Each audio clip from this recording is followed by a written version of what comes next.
नए लेक्चर में, जो कि आपका मैथमेटिक्स से क्लास है। ठीक है, अभी हम लोग मैकेनिक्स अभी हम लोग क्लास लिए हैं, तो वहाँ से आप लोग फटाफट आप अपने दोस्तों को फिर से बुला लीजिए, ये अब मैथमेटिक्स का क्लास लगने वाला है। ठीक है, तो मैथमेटिक्स की क्लास में हम लोग कल जो पढ़े थे, कल जो निश्चित समाकलन का 6.1 के जो क्वेश्चन थे, 6.1 के कुछ क्वेश्चन सॉल्व किए थे मैकेनिक्स में। कल जो हम लोग मैकेनिक्स कर मैथमेटिक्स में कल जो हम लोग डिफिनिट इंटीग्रेशन जो पढ़ रहे थे निश्चित समाकलन, तो उसमें क्या है देखिए, जो चैप्टर नंबर 6 निश्चित समाकलन आपका 6.1 है और 6.2 है। तो 6.1 का जो हम लोग कुछ क्वेश्चन और कॉन्सेप्ट जो भी है ख़त्म कर चुके थे। ठीक है, तो अगर उन्हीं के बेसिस पे 6.2 जो है सॉल्व होगा, तो जिन लोगों ने उसको नहीं देखा है तो उसको ज़रूर देखिए, क्योंकि उसके बिना इसको समझ में आना नहीं है। ठीक है, तो उसका भी लिंक मैं डिस्क्रिप्शन में दिया हूँ, वहाँ से जाकर देख लीजिएगा। आज हम लोग 6.2 में कुछ प्रॉपर्टी हैं, 6.2 के क्वेश्चन को सॉल्व करने के लिए, यानी 6.2 के क्वेश्चन को सॉल्व करने के लिए ये प्रॉपर्टी आपको मोस्ट इंपॉर्टेंट है। इस पर क्या है, आपको 2 क्वेश्चन देखने को ही मिलेगा, 10 नंबर का कम से कम क्वेश्चन देखने को ही मिलता है। ठीक है, कम से कम 2 क्वेश्चन आपको देखने को मिलता है। तो ये बहुत इंपॉर्टेंट सेशन है, लास्ट तक वीडियो को जरूर देखिए। जब सबसे पहले जैसे अगर आप जो क्वेश्चन है आपका, क्वेश्चन मान लीजिए आपको इस टाइप के क्वेश्चन दे दिया। ठीक है, क्वेश्चन आपका दे दिया इंटीग्रेशन आप 0 से π/2 तक sin x plus cos x dx। ठीक है, अब ये क्वेश्चन आपको दे दिया, तो आप अगर प्रॉपर्टी लगाएंगे, यानी चैप्टर नंबर डिफिनिट इंटीग्रेशन का प्रॉपर्टी अगर लगा देंगे, ये क्वेश्चन सॉल्व करने में बहुत सुविधा आ जाएगी, बहुत आसानी होगी। ठीक है, तो आइए हम जान लेते हैं प्रॉपर्टी। तो यहाँ पर टोटल 6 प्रॉपर्टी हैं। इन 6 प्रॉपर्टी को अगर आप पढ़ लेते हैं तो इस प्रश्नावली के सभी क्वेश्चन लगभग आसानी से सॉल्व कर ले जाएंगे। ठीक है, तो चलिए, तो पहला प्रॉपर्टी है अगर इंटीग्रेशन ऑफ 0 से a तक f(x) dx। ठीक है, इंटीग्रेशन ऑफ 0 से a तक f(x) dx। अब इसका मतलब ये है कि लिमिट आपका अपर लिमिट a दिया है, लोअर लिमिट आपका 0 दिया है। क्लियर, तो आपको क्या है f(x) dx, कोई फंक्शन दे दिया, उसका आपको समाकलन करना है, और limit a, upper limit a और लोअर लिमिट 0 दिया है। ठीक है, इसको इस टाइप के क्वेश्चन को सॉल्व करने के लिए आप क्या कर सकते हैं, जो आपका फंक्शन x है, जो फंक्शन आपका x है, उसमें से अपर लिमिट आप क्या है, अपर लिमिट में से उस फंक्शन को घटाकर भी लिख देंगे, दोनों वैल्यू सेम होने वाला है। ठीक है, जैसे आपको क्या है ए वाला दिया हुआ था, अब इसके स्थान पर आप क्या लिख सकते हैं, इंटीग्रेशन आप a से लेकर 0 तक, अब क्या है ये अपर लिमिट क्या a है, तो हम क्या लिख सकते हैं f(x) a minus x dx। ठीक है, इस तरह से हमको क्या इस तरह से भी हम लिख सकते हैं। क्लियर, उसे दूसरा तरह से समझिए, अगर आपको क्वेश्चन दे दिया इंटीग्रेशन आप 0 से a तक। ठीक है, क्वेश्चन दे दिया इंटीग्रेशन 0 से 1 तक, या कह दिया 1 तक, मान लीजिए 0 से 1 तक, और दे दिया आपका क्या है sin x dx दे दिया, तो आप इसको कैसे लिखेंगे, मान लीजिए यहाँ अल्फा दे दिया 0 से अल्फा तक, इसको आपको इस फॉर्म में अगर चेंज करना है तो 0 से लेकर अल्फा तक साइन इसको क्या x minus sine alpha minus x dx लिख सकते हैं। क्लियर, तो इस तरह से मतलब अपर लिमिट में से हम क्या x की वैल्यू को घटाकर भी लिखते हैं। क्लियर, अभी हम क्वेश्चन करेंगे तो बहुत आसानी से समझ में आने वाला है। ठीक है, दूसरा प्रॉपर्टी इसका है इंटीग्रेशन आप अगर a से b तक कहे f(x) dx, इसको हम क्या लिख सकते हैं, a से b तक f(x) dx कहे तो इंटीग्रेशन आप a से c तक f(x) dx प्लस इंटीग्रेशन आप c से b तक f(x) dx लिखते हैं। क्लियर, इस तरह से इसको आप अगर आप कहेंगे आप समझ में ना आया, इसका मतलब ये है इंटीग्रेशन आप अगर आपको दे दिया, इंटीग्रेशन आपको क्या दे दिया 1 से 3 तक, इंटीग्रेशन आप 1 से 3 तक आपका x² dx दिया मान लीजिए। ठीक है, तो इसको क्या लिखेंगे, आप सिर्फ लिखेंगे, आपको इंटीग्रेशन आप क्या लिखेंगे, अभी a से b तक था तो आप लिखें c से आप क्या लिखें, आप यहाँ से देखिए a से b तक है तो आप लिखेंगे यहाँ पर देखिए, जैसे आपका दिया है, मान लीजिए इंटीग्रेशन आप जैसे आपका इंटीग्रेशन यहाँ पर 2 कर दिए, पावर 2 कर दिए। ठीक, इंटीग्रेशन आप यानी 2 से 1 तक x² dx है, इसको क्या लिख सकते हैं इस फॉर्म में, मतलब इस फॉर्म में एक इससे अधिक लिख दिए, यानी कि इंटीग्रेशन यानी क्या c से a तक हो, मतलब यहाँ 3 कर दीजिए पावर, और ये क्या है 1 है, और क्या है x² dx हो जाएगा प्लस, उसी तरह से ये हो जाएगा इंटीग्रेशन। फिर यहाँ पर 3 से b तक, मतलब c से b तक, b का मान कितना है 2 है, तो 3 से 2 तक x² dx हो जाएगा। ठीक है, तो इस तरह से हमको इसको लिखना है, लिमिट को इस तरह से हम लिख सकते हैं। क्लियर, तो इस तरह से हम लोग भी लिख सकते हैं, समझ में आया। ठीक है, चलिए तो तीसरा, अभी देखिए एग्जाम्पल जो हम पर्सनावली करेंगे तो बहुत आसानी से सॉल्व करने वाले हैं, तो बहुत आसानी से समझ में आ रहा है, ठीक है। अभी ये फार्मूला सिर्फ आप याद करिए कि अगर आपको कहीं दिखे इंटीग्रेशन आप बी से ए तक एफ एक्स डी एक्स, इसको हम दो इंटीग्रेशन में तोड़ सकते हैं, इंटीग्रेशन ऑफ सी से ए तक f x d x plus integration of B से सी तक f x d x. Clear. तीसरा, अब तीसरा प्रॉपर्टी आपका है, प्रॉपर्टी नंबर तीसरा है इंटीग्रेशन ऑफ बी से ए तक f x d x is equal to हम क्या लिख सकते हैं, लिमिट अगर हम चेंज करते हैं, अपर लिमिट को लोअर लिमिट करेंगे, अपर लिमिट को लोअर लिमिट बनाएंगे और लोअर लिमिट को अपर लिमिट बनाएंगे तो निगेटिव साइन हो जाता है। साइन क्या हो जाएगा, निगेटिव हो जाता है। यानी इंटीग्रेशन ऑफ बी से ए तक f x d x equal to हो जाएगा माइनस इंटीग्रेशन ऑफ ए से बी तक एफ एक्स डी एक्स हो जाएगा, ठीक है। तो इतना हो जाएगा, ठीक है। इस प्रॉपर्टी की देखिए याद रखिए, बहुत इंपॉर्टेंट प्रॉपर्टी है, ठीक है। तो पहला प्रॉपर्टी, दूसरा मतलब जो 6 प्रॉपर्टी है 6 का 6 बहुत इंपॉर्टेंट, ठीक है। अब यहाँ पर देखिए इसका देखिए चौथा आपको दिखना है इंटीग्रेशन आप अगर ए से माइनस ए तक एफ एक्स डी एक्स दिख रहा है, ठीक है। इस टाइप का अगर दिखे, जैसे आपको इंटीग्रेशन आप दिख दिया है, इंटीग्रेशन आप 1 से माइनस 1 तक अगर दिखा, इस तरह से अगर कुछ या कहेगा इंटीग्रेशन आप π/2 से माइनस π/2 का बोले, और यहाँ पर दे दिया मान लीजिए एफ एक्स डी एक्स, इस तरह का दिया, तो इसको कैसे सॉल्व करेंगे। इसको सॉल्व करने के लिए आपको क्या करना पड़ेगा, इसका एक प्रॉपर्टी होता है, इसको सिर्फ 2 लिख देंगे, मतलब यहाँ का 2 इंटीग्रेशन आप ए से 0 तक एफ एक्स डी एक्स लिखेंगे, ठीक है। डायरेक्ट प्रॉपर्टी है, ठीक है। और यहाँ पर इसका 2 प्रॉपर्टी है, इसको समझिएगा। इसका 2 अगर आपको क्या है इस तरह से दिखे, यानी इंटीग्रेशन आप ए से माइनस ए तक दिखे, ए से माइनस ए तक एफ एक्स डी एक्स दिखे, तो एक तो 0 होगा। 0 कब होगा, जब हम x के स्थान पर माइनस एक्स रखेंगे और मेरा क्या है माइनस एक्स प्राप्त हो जाएगा, ठीक है। जब x के स्थान पर हम माइनस एक्स रखेंगे और क्या मेरा जो फंक्शन जो प्राप्त होगा माइनस एफ एक्स प्राप्त हो जाएगा, तो वो आप तब क्या करेंगे, तब 0। अदरवाइज जब क्या है एक्स के स्थान पर माइनस एक्स रखेंगे और एफ एक्स प्राप्त होगा, तो मेरा क्या वैल्यू निकलेगा, मेरा ये वाला फार्मूला निकलेगा 2, यानी कि लिमिट जो होगा आपका दोगुना हो जाएगा, मतलब आपका जो इंटीग्रेशन है दोगुना हो जाएगा, और लिमिट क्या हो जाएगा ए से लेकर 0 तक हो जाएगा। क्लियर। एग्जाम्पल के थ्रू अगर आप समझें, तो यहाँ पर देखिए, जैसे यहाँ पर अगर एग्जाम्पल दे दिया, अगर माइनस के π/2 से π/2 तक, यानी यहाँ ऊपर वाला प्लस है, यानी कि क्या π/2 से माइनस का π/2 तक दे दिया, ठीक है।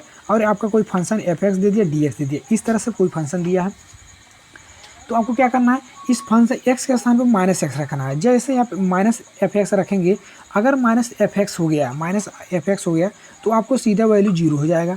लेकिन अगर माइनस एफ एक्स नहीं हुआ यानी प्लस एफ एक्स हो गया, तो आपका जो आंसर, तब आपका आंसर आएगा, यानी इंटीग्रेशन दोगुना हो जाएगा और लिमिट ए से 0 तक हो जाएगा, एफ एक्स डी एक्स हो जाएगा। क्लियर। अभी क्वेश्चन आएगा, समझेंगे उससे, ठीक। पाँचवा इंटीग्रेशन आप 0 से 2a तक एफ एक्स डी एक्स अगर आपको दिया है, 0 से लेकर 2a तक एफ एक्स डी एक्स दिया है, तो आपका क्या है इंटीग्रेशन दोगुना होगा और क्या है लिमिट आधा हो जाएगा, ठीक है। तो यानी 0 से यहाँ 2a है, तो 0 से a तक हो जाएगा F x d x. Clear हुआ, ठीक है। चलिए यहाँ तक क्लियर।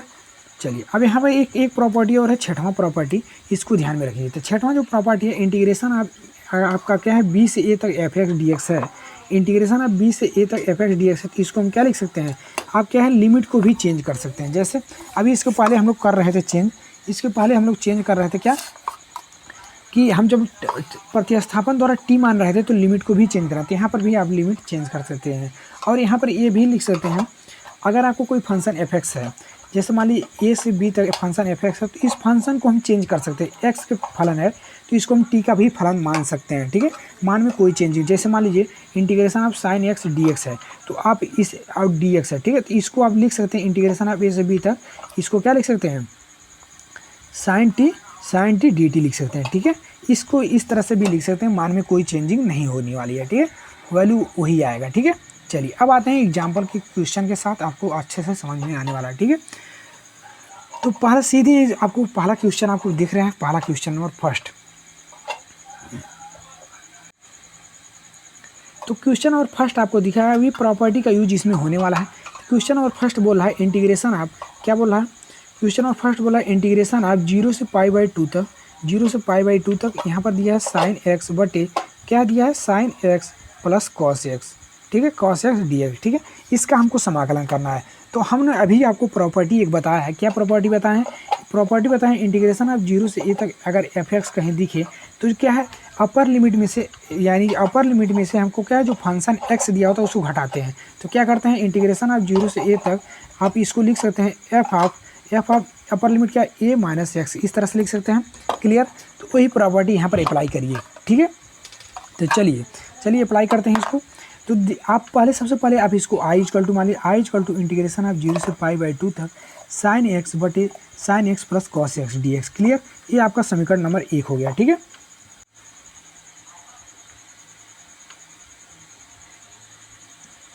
क्लियर। तो इसको समीकरण नंबर 1 मान लीजिए। ठीक है, तो जो स्टेप आप समझिएगा, जो आपको क्वेश्चन दिया उसको i इक्वल टू मान लीजिए। क्लियर, i इक्वल टू मान लिया और प्रॉपर्टी लगाइए। अब यहाँ पर प्रॉपर्टी लगा दीजिए। कौन सा प्रॉपर्टी लगाएंगे, ए वाला प्रॉपर्टी लगा दिए। इंटीग्रेशन ऑफ a से 0 तक f(x) अगर रहे तो इंटीग्रेशन ऑफ a से 0 तक लिखेंगे और जो x है a में से यानी अपर लिमिट में से घटा देंगे, f of a minus x लिख देंगे। ठीक है, उसको dx। क्लियर, यही कर दीजिए।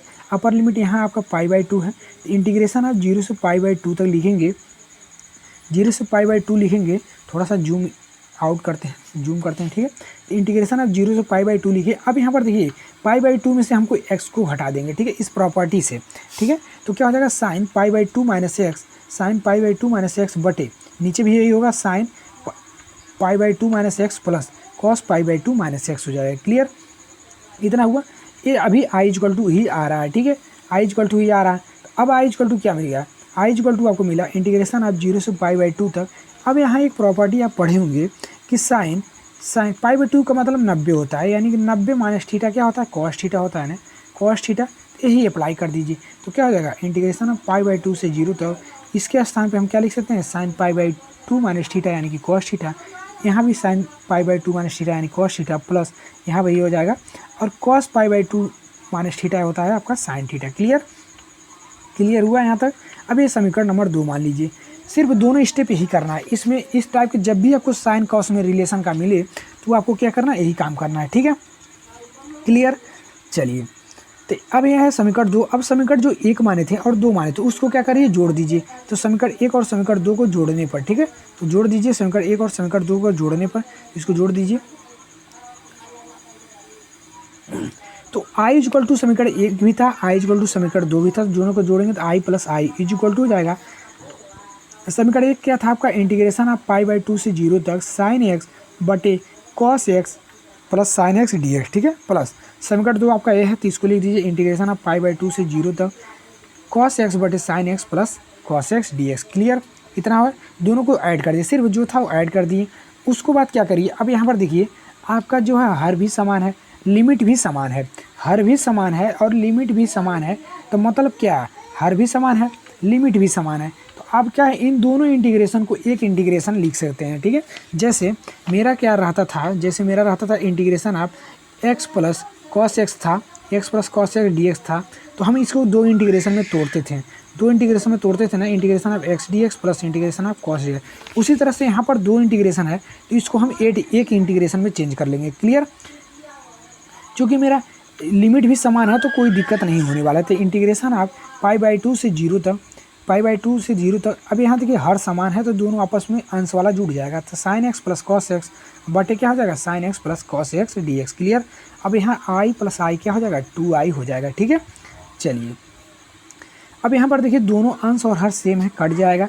सिर्फ आपका बचेगा इंटीग्रेशन ऑफ π/2 से 0 तक dx बचेगा। क्लियर, यहाँ 2i, तो 2i इक्वल टू क्या हो जाएगा, dx का जब समाकलन करेंगे तो आपका x हो जाएगा और लिमिट हो जाएगा π/2 से 0 तक, क्लियर। अब यहाँ पर π/2 से अपर लिमिट माइनस लोअर लिमिट कर दीजिए। मतलब एक बार x के स्थान पर π/2 रखेंगे, x के स्थान पर π/2 रखेंगे और माइनस करेंगे, और एक बार x के स्थान पर 0 रखेंगे तो π/2 माइनस 0, तो π/2 माइनस 0 मतलब 2i equal to π/2 minus 0 equal to आपका क्या हो जाएगा, equal to 2i equal to हो जाएगा π/2 मतलब पाई। अब i इक्वल टू क्या हो जाएगा, ये दो पक्षांतर होगा तो भाग हो जाएगा, तो i इक्वल टू π/4 मतलब आपका जो राइट आंसर होगा क्या हो जाएगा, π/4 हो जाएगा। ठीक है, तो ये आपका आंसर आ जाएगा। ठीक है, क्लियर हुआ, तो ये यहाँ आपका आंसर आ गया। ठीक है, चलिए तो उस क्वेश्चन का आंसर जो है π/4 आना है। ठीक है, अभी आपको एक ट्रिक ऐसा बताएंगे, लास्ट में एक ट्रिक ऐसा बताएंगे आप आसानी से क्वेश्चन का आंसर फाइंड कर लेंगे। सिर्फ आपको देखते ही क्वेश्चन का आंसर आपको पता चल जाएगा कि आपका आंसर कैसे आना है, ठीक है। तो वो वीडियो को लास्ट में जरूर बताएंगे, तो लास्ट तक जरूर बने रहिए, क्योंकि जब आपको आंसर पता हो जाएगा तो सॉल्व करने में बहुत सुविधा हो जाएगी, ठीक है, बहुत आसानी हो जाएगी, ठीक है। एक क्वेश्चन की मदद से और समझते हैं तो आपको आसानी से समझ में आने वाला है, ठीक है। तो एक क्वेश्चन और देख लीजिए, इसमें भी वही सेम प्रोसेस अपनाना है। इसको भी आपको क्या करना है, तो इंटीग्रेशन आप पाई/2 से 0 तक dx बटे हो जाएगा 1/1 क्या है, tan x है। जब भी आपको इस टाइप के क्वेश्चन दिखे आपको साइन और कॉस में चेंज कर लेना है, ठीक है, क्लियर। आपको साइन और कॉस में चेंज कर लेना है। तो इसको tan को हम चेंज कर दीजिए, तो यानी इंटीग्रेशन आप पाई/2 से 0 तक dx बटे 1 साइन tan x को हम लिख सकते हैं साइन एक्स बटे कॉस एक्स लिख सकते हैं, ठीक है। अब यहाँ एलसीएम ले लेंगे तो यहाँ पर कॉस एक्स हो जाएगा, ठीक है, और यही कॉस एक्स ऊपर चला जाएगा। इंटीग्रेशन ऑफ पाई/2 से 0 तक कॉस एक्स बटे साइन एक्स प्लस कॉस हो जाएगा, ठीक है, क्लियर हुआ। यहाँ जब एलसीएम लेंगे तो क्या मिलेगा आपको, एलसीएम लेंगे तो इस पर इसका बटे 1 है, एलसीएम लेंगे तो क्या मिल जाएगा dx बटे यहाँ पर क्या हो कॉस एक्स हो जाएगा प्लस साइन एक्स बटे कॉस एक्स, और एक कॉस एक्स ऊपर चला जाएगा तो कॉस एक्स dx बटे sine x plus cos x हो जाएगा, क्लियर। चलिए अब यहाँ समीकरण नंबर 1 मान लीजिए, इसको अभी तो सिंप्लीफाई किए हूँ उस क्वेश्चन को, यानी कि जो tan वाला था वो आपका क्या बदल गया, tan वाला जो बदल गया आपका साइन और कॉस में। तो जब भी आपको tan में रिलेशन दिखे तो आपको साइन और कॉस में देख लेना है, ठीक है, ठीक है, ठीक है। ये समीकरण नंबर 1 मान लीजिए, ये i=2 है, क्लियर। तो i= मान लीजिए समीकरण नंबर 1 हो गया। अब इसको क्या करना है, प्रॉपर्टी फर्स्ट जो आपको बताए थे वही प्रॉपर्टी लगा देना है। क्या प्रॉपर्टी फर्स्ट बताए थे, a से 0 तक अगर आपको fx dx कहीं दिखे तो आपको क्या करना है, मतलब अपर लिमिट में से x को हटा देना है। तो क्या करेंगे, इंटीग्रेशन आप a से 0 तक f of a minus x करते हैं, यही करते हैं, यही काम कर दीजिए। तो मतलब क्या है, पाई/2 अपर लिमिट है ना, इंटीग्रेशन आप पाई/2 से 0 तक कॉस, अब यहाँ पर x के स्थान पर क्या लिखेंगे, पाई/2 माइनस एक्स लिखेंगे बटे, वही काम यहाँ नीचे भी करेंगे, साइन पाई/2 माइनस एक्स प्लस प्लस लगाएंगे, कॉस पाई/2 माइनस एक्स कर देंगे, क्लियर। चलिए तो हो जाएगा इंटीग्रेशन ऑफ पाई/2 से 0 तक। अब यहाँ पर कॉस पाई/2 माइनस एक्स क्या होता है, आपको फार्मूला पढ़े होंगे, कॉस 90 माइनस थीटा होता है आपका साइन थीटा होता है, ठीक है। तो साइन थीटा यहाँ पर यानी कि साइन एक्स हो गया बटे, और यहाँ पर साइन पाई/2 माइनस एक्स इसका फार्मूला होता है कॉस एक्स प्लस कॉस पाई/2 माइनस एक्स को होता है साइन एक्स, ठीक है।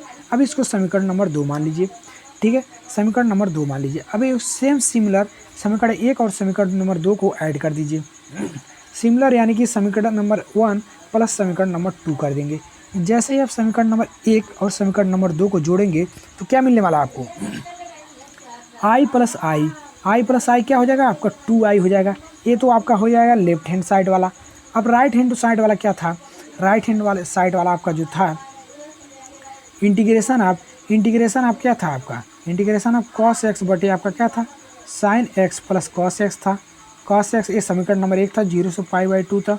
अब प्लस समीकरण नंबर 2 ये वाला है, इंटीग्रेशन ऑफ 0 से पाई/2 तक साइन एक्स बटे यहाँ पर हो जाएगा sign x plus cos x, ठीक है। इन दोनों को ऐड करेंगे, नीचे देखिए हर समान है और लिमिट भी सेम है, तो इसको एक इंटीग्रेशन बना लेंगे। एक इंटीग्रेशन बनाने के इंटीग्रेशन आप पाई/2 से 0 तक cos x plus sign x बटे हो जाएगा sign x plus cos x dx, clear. एक दूसरे से कट जाएगा, आपको dx मिल जाएगा, यानी कि i 2i हो गया। तो 2i इंटीग्रेशन आप पाई/2 से 0 तक dx हो जाएगा। अब इसका dx का समाकलन करेंगे तो क्या मिल जाएगा आपका x मिल जाएगा। तो 2i x के पावर पाई/2 से 0 तक इतना हो गया, क्लियर। तो 2i हो जाएगा आपका एक बार upper limit minus lower limit, upper limit x के स्थान पर रखेंगे पाई/2 माइनस 0 हो जाएगा, यानी कि 2i पाई/2 तो i पाई/4 हो जाएगा, ठीक है। तो ये आपका आंसर हो जाएगा, क्लियर। अब यहाँ पर देखने को आपको मिल रहा है, एक चीज़ आप नोटिस किए होंगे कि मेरा पहला भी क्वेश्चन एक चीज़ नोटिस किए होंगे कि मेरा पहला भी क्वेश्चन आपका पाई/4 आ रहा है, पहले भी क्वेश्चन का आंसर पाई/4 और दूसरे भी पाई/4 आ रहा है, दूसरे भी क्वेश्चन का आंसर। तो इससे एक चीज़ नोटिस होता है कि आपका आखिर क्यों आ रहा है। तो ऐसे क्वेश्चन जहाँ भी मिलेंगे, अब ऐसे क्वेश्चन जहाँ भी मिलेंगे उसका आंसर पाई/4 ही आने वाला है, ठीक है। अब कैसे क्वेश्चन मिलेंगे ये टर्म एंड कंडीशन भी जान लीजिए।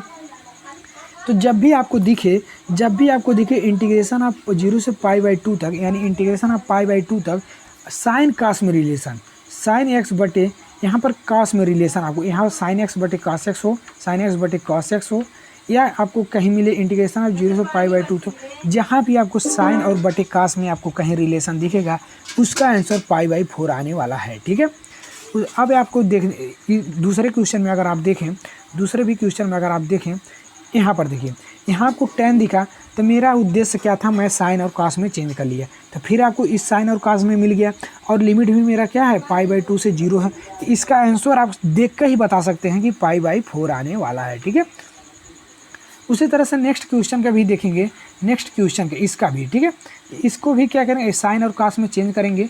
यहाँ पर देखिए tan cot यहाँ पर कट जाएगा, तो एक इसका भी आंसर π/4 आएगा। ठीक है, तो इसको नेक्स्ट आगे आपको बताया जाएगा, आगे इसके नेक्स्ट लेक्चर में आपको सब कुछ बताएगा। ठीक है, तो यहाँ आप सिर्फ इतना समझिए कि जब भी आपको रिलेशन दिखे साइन और कास में और लिमिट π/2 से 0 तक दिखे तो उसका आंसर क्या आ जाएगा, π/4 आ जाएगा। क्लियर? तो आई होप आपको समझ में आ गया होगा। ठीक है, कोई भी डाउट हो तो कमेंट में ज़रूर बताइए। ठीक है, बाकी वीडियो कैसा लगा कमेंट में ज़रूर बताइए। ठीक है, और आपको एक बात और बता दें, अगर आपको इसका नोट्स चाहिए, प्रश्नावली के लगभग सभी क्वेश्चन का सलूशन और कॉन्सेप्ट का PDF आपको चाहिए, नोट्स हैंड रिटेन, यही नोट्स आपको मिल जाएगा, तो आप हमें कॉन्टेक्ट कर सकते हैं 980171 पर। ठीक है, 57 612 पर आप कॉन्टेक्ट कर सकते हैं, ओनली व्हाट्सअप।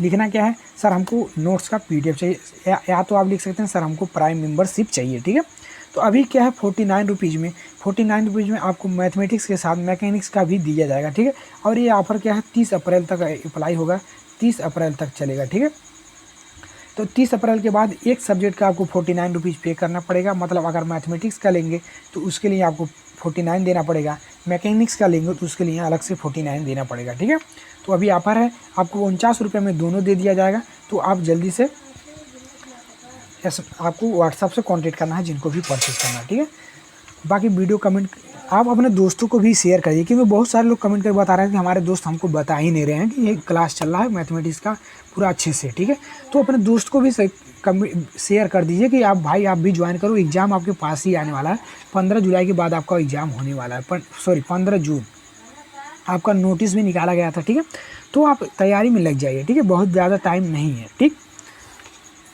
और भी कोई अपडेट आता था आपको जल्द से जल्द बताएगा। ठीक है, तो मिलते हैं इसके नेक्स्ट लेक्चर में, कल के लेक्चर में, तब तक के लिए जय हिंद।